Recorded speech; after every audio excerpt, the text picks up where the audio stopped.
नमस्कार दोस्तों, आप सभी का हमारे YouTube चैनल कर्तव्य पथ पर हार्दिक अभिनंदन और स्वागत है। इसी तरह की मोटिवेशनल स्टोरीज, हिस्टोरिकल स्टोरीज और स्पिरिचुअल स्टोरीज को जानने के लिए हमारे YouTube चैनल को अभी सब्सक्राइब करें और साथ में लगा बेल आइकन को भी दबाएं। तो आइए बढ़ते हैं वीडियो की तरफ। दोस्तों, आज हम बात करने वाले हैं एडोल्फ हिटलर के बारे में।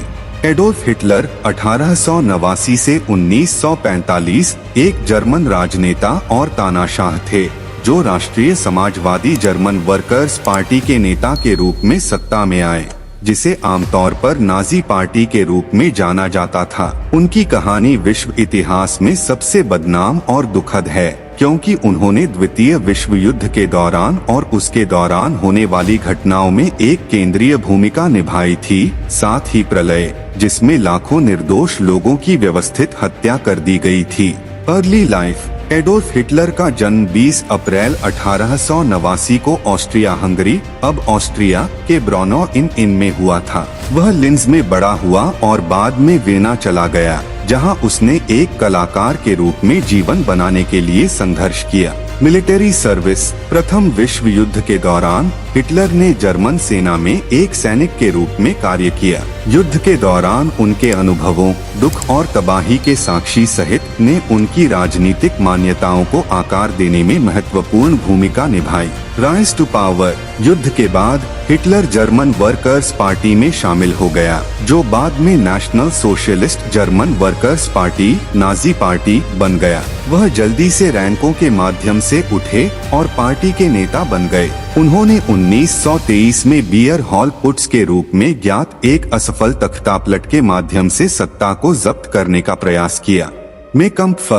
बियर हॉल पुट्स में अपनी भूमिका के लिए जेल में रहते हुए हिटलर ने अपनी आत्मकथा और राजनीतिक घोषणा पत्र में कम्फा माई स्ट्रगल लिखा, अपने नस्लवादी और यहूदी विरोधी मान्यताओं को रेखांकित करते हुए। Nazi parties ascension. 1930 के दशक की शुरुआत में नाजी पार्टी ने लोकप्रियता हासिल की और 30 जनवरी 1933 को राष्ट्रपति पॉल वॉन हिंडनबर्ग द्वारा हिटलर को जर्मनी का चांसलर नियुक्त किया गया।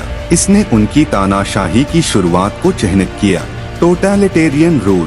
हिटलर ने सत्ता को मजबूत किया, लोकतांत्रिक संस्थानों को ध्वस्त किया और दमनकारी नीतियों को लागू किया। उन्होंने एक नस्लवादी विचारधारा को बढ़ावा दिया, जिसने आर्यन वर्चस्व और यहूदी विरोधी की वकालत की। Expansionist policies. हिटलर ने क्षेत्रीय विस्तार की एक नीति अपनाई, जिसके कारण 1938 में ऑस्ट्रिया और 1939 में चेकोस्लोवाकिया पर कब्जा हो गया।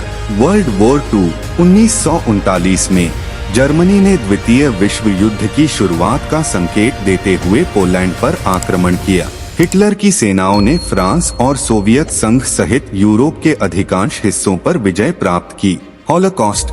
हिटलर के नेतृत्व में नाजियों ने 6 मिलियन यहूदियों और लाखों अन्य अल्पसंख्यक समूहों के व्यवस्थित नरसंहार को लागू किया, जिसे होलोकॉस्ट के रूप में जाना जाता है। डाउनफॉल। जैसा कि पूर्व और पश्चिम दोनों से जर्मनी पर मित्र देशों की सेना आगे बढ़ी, हिटलर का शासन उखड़ने लगा। 30 अप्रैल 1945 को बर्लिन में अपने भूमिगत बंकर पर सोवियत सेना बंद होने के कारण हिटलर की आत्महत्या से मृत्यु हो गई।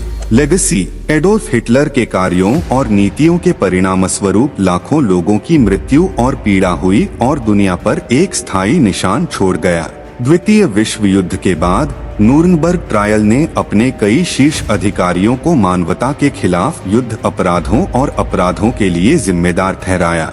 आज हिटलर को इतिहास के सबसे बुरे आंकड़ों में से एक के रूप में व्यापक रूप से संशोधित किया गया है और उनकी कहानी अधिनायकवाद, नस्लवाद और अनियंत्रित शक्ति के खतरों की याद दिलाती है।